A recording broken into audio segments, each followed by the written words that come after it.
বন্ধুরা, এখন আমি সকাল সকাল উঠে সব গুছাচ্ছি, কারণ আমি চাই না আমার মায়ের কষ্ট হতে।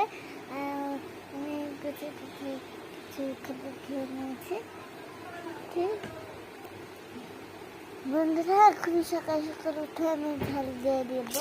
তারপর আমি সকাল সকাল উঠে ঝাড়ু দিয়ে দিই। মা তখন রান্না করলে আবার পাপ্পালে ঝাল দেওয়া হয়ে গেলে আমি এরকম সকালবেলা কাজ করতে ভালোবাসি। আপনার সব কিছু করে দেবে। টাটা, বাই বাই, সবাই ভালো থাকবেন। দেখা হচ্ছে পরের ভিডিওতে। আমার ভিডিও করতে খুব ভালো লাগে, আপনারা লাইক দিবেন, তাই আমি ভিডিও করবো। টাটা, বাই বাই, ভালো থাকবেন, সুস্থ থাকবেন, নিজের খেয়াল রাখবেন।